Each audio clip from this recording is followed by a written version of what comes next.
धार्मिक प्रतिबंध लगा करके मुस्लिमों के आरक्षण को समाप्त किया गया था। जो मुसलमानों के साथ नाइंसाफ़ी हो रही है उसको मोदी जी श्री नरेंद्र मोदी जी प्रधानमंत्री हमारे देश के, वो ज़रूर ये ऐतिहासिक कार्य करेंगे। हमें प्रधानमंत्री के पद की ज़रूरत नहीं है, हमें मंत्री के पद की ज़रूरत नहीं है, हमें सांसद नहीं बनना, हमें विधायक नहीं बनना, हमें अपने बच्चों के हक की ज़रूरत है।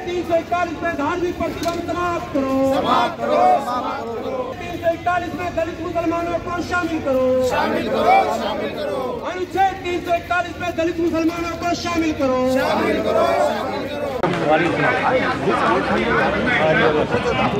आप अपना नाम बताएं। मेरा नाम इंजीनियर डीसी कपिल है। ये आप जो 341 लेकर बैठे हैं, ये क्या है, सरकार से क्या मांग है? 341 एक बहुत पुराना नासूर है जो देश के तत्कालीन प्रधानमंत्री जवाहरलाल नेहरू का दिया हुआ है 10 अगस्त 1950 को। धार्मिक प्रतिबंध लगा करके मुस्लिमों के आरक्षण को समाप्त किया गया था और उसके बाद में धीरे धीरे करके सभी का आरक्षण बहाल कर दिया गया, चाहे इसमें सिख हों, चाहे इसमें अल्पसंख्यक लोग हों। लेकिन मुस्लिमों के लिए जो एक प्रावधान बाबा साहब अम्बेडकर ने अपने संविधान के अंदर दिया था, उसके ऊपर जो प्रतिबंध उस जमाने का लगा हुआ है वो प्रतिबंध आज तक दूर नहीं हुआ है। लेकिन ऐसा कहते हैं कि मुसलमानों ने मना कर दिया था रिजर्वेशन के लिए। नहीं, ऐसा कुछ नहीं है, ये सब बहकावा करने की बात है।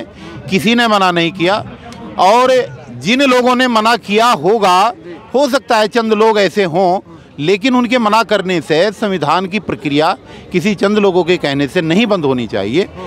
कहने के तो आज भी एक गुट ऐसे ही कर रहा है।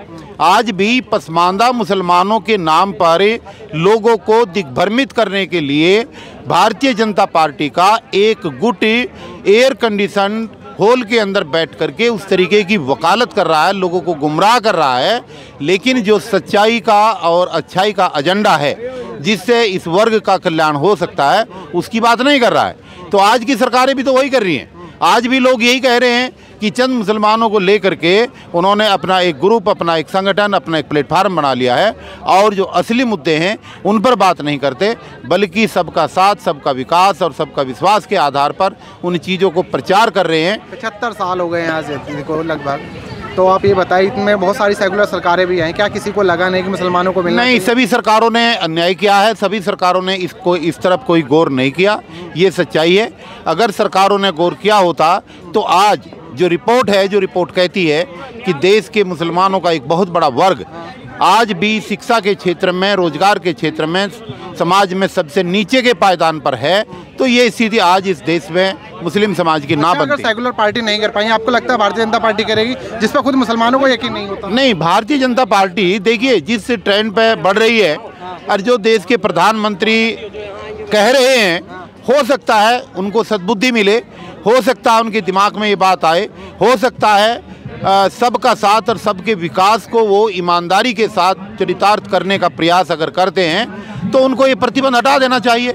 और अगर ये ऐसा करते हैं तो देश के अंदर जितने भी प्रधानमंत्री और जितनी भी सरकारें आज तक आई हैं, शायद इनका नाम स्वर्णिम अक्षरों में लिखा जाएगा और एक बहुत बड़ा वर्ग जो 18% देश की आबादी का है वो इनकी तरफ आ सकता है और हमेशा के लिए जो है इनके विचारों से सहमत होकर के जो एक दूरियां बनी हुई है आरएसएस और भारतीय जनता पार्टी के बीच की दूरी जो बनी हुई है मुसलमानों के प्रति जो है उसको जो है वो पाटा जा सकता है। क्या नाम है आपका? डॉक्टर खुर्शीद आलम कसार। खुर्शीद भाई, मुझे बताएं, आप बोर्ड लेकर बैठे हैं, आप भी दलित मुसलमानों के नाम पर रिजर्वेशन मांग रहे हैं जी। 74-75 साल हो गए हैं आज़ादी को, सेकुलर सरकारें आई गई, ऐसे में क्या लगता है कि जो सरकार आई हो एक तरह से पॉलिसी जिनके अक्सर रहती है मुसलमानों के खिलाफ, वो मुसलमानों को रिजर्वेशन देगी? देखिए, उम्मीद पर दुनिया कायम है और सीधी बात यह है कि प्रधानमंत्री जी श्री नरेंद्र मोदी साहब ने ये कहा है कि सबका साथ, सबका विकास, और सबसे अब नया नारा उन्होंने दिया था सबका विश्वास। तो विश्वास जब कहा उन्होंने तो उम्मीद है कि कुछ ना कुछ होगा। अच्छा। जैसे 370 हटाया कश्मीर में, जो उनका कहना है कि जो पुराने प्रधानमंत्री रहे हैं जवाहरलाल नेहरू जी, उनकी गलतियों को हमें सुधारना है। अच्छा। तो एक गलती उनकी ये भी है कि धारा 341 पर आर्थिक प्रतिबंध, धार्मिक प्रतिबंध लगाया उन्होंने, तो ये भी एक उनकी भूल थी। उसको भी मैं उम्मीद करता हूँ कि श्री नरेंद्र मोदी जी हमारे प्रधानमंत्री हैं, वो भी इस भूल को सुधारेंगे। अच्छा। और जवाहरलाल नेहरू जी की जो गलती हुई है इसमें बहुत बड़ी, और उसको सुधार कर इस समाज को फ़ायदा पहुंचाएंगे। दलित समाज जो पिछड़ा हुआ है, कौन कौन सी जाति हैं जिन्हें आप दलित मुसलमान मानते हैं? देखिए, दलित समाज जो है, जो हिंदुओं के अंदर जो बिरादरियाँ हैं वही मुसलमानों में है। ऐसा नहीं है कि मुसलमानों की बिरादरियाँ अलग हैं, क्योंकि ये पेशे से ताल्लुक़ रखती हैं सारी। अब मुसलमान धोबी है, वो हिंदू धोबी भी वही सेम है, नाई भी है, नाई अंदर हिंदू में भी है, मुसलमानों में भी है, और भी बहुत सारी हलाल खोर हैं जो गोश्त का काम करते हैं। ऐसे बहुत सारी बिरादरियाँ हैं जो सेम है, हिंदू के अंदर भी है और मुसलमानों के अंदर भी है, क्योंकि यहीं के ही हम लोग कन्वर्टेड हैं। कहीं बाहर से नहीं आए, कोई ईरान इराक से नहीं आया, कोई सऊदी अरब से नहीं आया। यहाँ पर जो यहाँ की पिछड़ी जातियाँ थी वही कन्वर्ट होकर मुसलमान बनी। आपकी मूवमेंट काफ़ी सालों से चल रही है, क्या लग रहा है अब आगे सुनी जाएगी? ये उम्मीद है, क्योंकि कोर्ट में भी केस चल रहा है, कोर्ट में भी काफ़ी टाइम हो गया चलते हुए। उससे भी हमारी यही है सिफारिश है, कोशिश है कि भी वहाँ पर भी जो है हमारी सुनवाई हो, और मोदी जी अगर इसमें थोड़ा इंटरेस्ट लें, मोदी जी अगर थोड़ा इंटरफेयर करें तो इसमें जल्दी सुनवाई हो जाएगी, और वो अगर चाहें तो ये हो सकता है काम। आपका नाम? डॉक्टर मोहम्मद असलम। डॉक्टर मोहम्मद असलम भाई, आप मुझे ये बताएं कि क्या लग रहा है ऐसे हालात में जहाँ रिजर्वेशन की ख़त्म करने की बात की जा रही हो, मुसलमानों को रिजर्वेशन मिलेगा? देखिए, मोदी जी ऐतिहासिक पुरुष हैं, उन्होंने जितने भी काम किए हैं वो ऐतिहासिक किए हैं। तो हमें उम्मीद है कि ये कार्य भी एक ऐतिहासिक कार्य है। जो मुसलमानों के साथ नाइंसाफ़ी हो रही है उसको मोदी जी श्री नरेंद्र मोदी जी प्रधानमंत्री हमारे देश के, वो ज़रूर ये ऐतिहासिक कार्य करेंगे। हमें हाल फिलहाल मोदी जी ने पसमानदा मुसलमानों का नारा भी दिया था, क्या लग रहा है कि उसके बहाने मिल सकता है? मैंने कहा मोदी जी ऐतिहासिक पुरुष हैं, वो जो भी कार्य करेंगे वो ऐतिहासिक करेंगे, और ये भी एक ऐतिहासिक कार्य है। तो हमें जी हमें पूरी उनसे आशा है कि जो काम आज तक नहीं हुआ मुसलमानों के हक़ में, वो मोदी जी से पूरी उम्मीद है वो उसे ज़रूर करेंगे। लेकिन उनके जो नुमाइंदे हैं जो लगातार मुसलमानों के खिलाफ किसी न किसी बहाने टारगेट करते रहते हैं, क्या वो लग रहा है कि वो इस बात से सहमत होंगे? देखिए, ये तो समाज है, सब तरह के लोग हैं, लेकिन मोदी जी जो हमेशा देश के विकास में उन्होंने काम किया है, आगे भी करेंगे, और ये भी देश के विकास का एक कार्य है। तो आप मोदी जी से क्या कहना चाहते हैं? मोदी जी से हमें यही उम्मीद है कि भाई वो सबका साथ सबका विकास जो उन्होंने नारा दिया है वो उसको पूरा करेंगे, बस यही मैं उनसे उम्मीद है। अच्छा, क्या फ़ायदा मिलेगा है इस रिजर्वेशन आने के बाद? ज़्यादातर गवर्नमेंट जॉब तो एक तरह से बहुत सारे कम से कम होती जा रही है।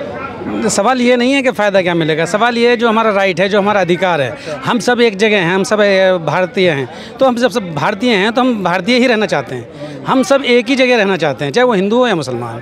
हमारी पहचान भारतीय है तो हम भारतीय ही रहना हमारी। अब्दुल भाई, आप बताएं, अब्दुल तो खैर लोगों ने आजकल फेमस किया है कि सारी दुनिया कुछ करे, अब्दुल को कोई परवाह नहीं।